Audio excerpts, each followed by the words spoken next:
If you've been past Jumble House recently, you will have seen a new addition to the models outside. Most of my models spend their life outside, and so I've had to devise a way of making them quite resilient.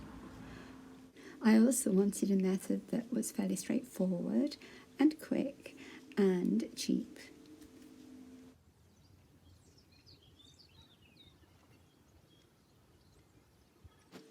For the base of the model, I use a very cheap plastic bowl and aluminium foil.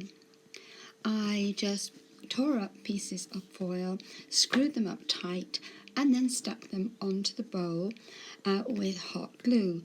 Now, obviously, hot glue is quite a dangerous thing to use, and so it's not suitable for a young child, but the child could actually just screw the pieces up of tin foil and hand them to you for you to stick on. So it is possible that they are involved in the making process. Tinfoil is great because you can build up some fantastic features with it. The next job is to cover the whole model with masking tape. So here it is covered. Don't worry if there's bits that are like sticking out, it's not really important, because now what you're going to do is you're going to be covering the whole model with, at this time, toilet paper. It's important that it's just like 2-ply toilet paper, not the thicker kind. And you can split the 2-ply if you want, but you don't actually need to. So all I've done here is to lay the dry toilet paper over the model, which has been covered in masking tape.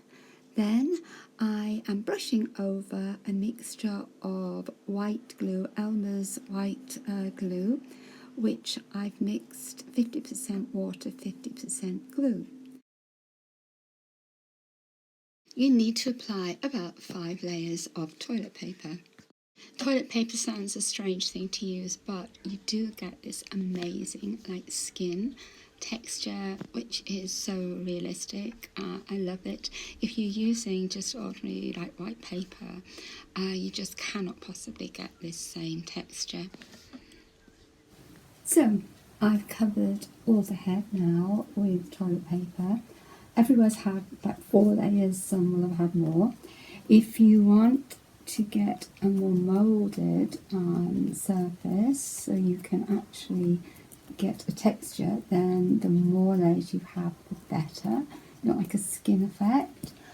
I just wanted to show you the horns. I wanted to make the horns like obviously thinner at the end and thicker here, and in sort of layers.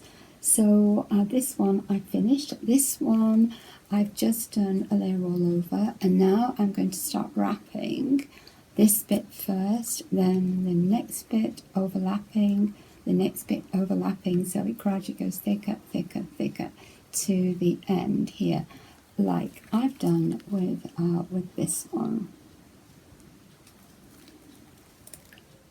Let your model dry, and then it's gesso time. Gesso is really good because you can get a very good texture. It binds the surface together, which is very important when you're using like something like toilet paper, but also it really sets very, very hard. I'm dabbing the gesso on with the brush because that's the kind of effect that I want. You can actually apply it with a palette knife, with your fingers if you want to get some more texture. But for the ball, this kind of skin effect was what I was aiming at. Then it's coffee time, but not to drink.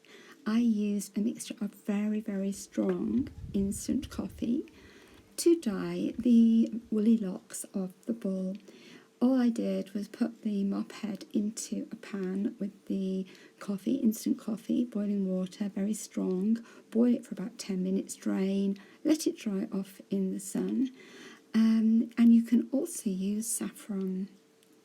With the saffron, you just dissolve in some hot water and you can soak it in it or you can paint it on.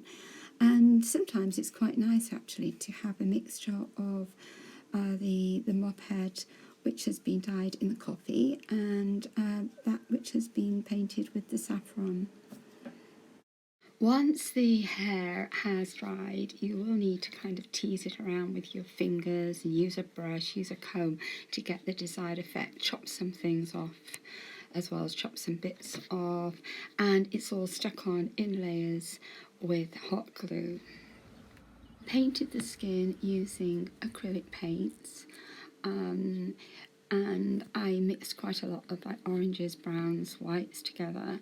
Added a little bit of gold as well to get the desired effect. The horns were painted solely in gold paint and brown in the grooves to emphasise kind of the bobbly effect of the horns. I made the eyes out of hot glue. I squoze out some circles, big circles, and some smaller ones. The big ones I sprayed with yellow spray paint, and the smaller ones with black. Then I stuck the black ones on top of the yellow ones to make these eyes. So that's it really. I hope I explained things fairly clearly, and I hope that actually I've inspired you and motivated you to have a go. They really are fun to make, really fun to make. And remember, it only takes a plastic bowl, some tin foil and a mop head. So, just have a go. If you make a mistake, fine, you learn from it. What was the saying? Those people who never made a mistake never made anything.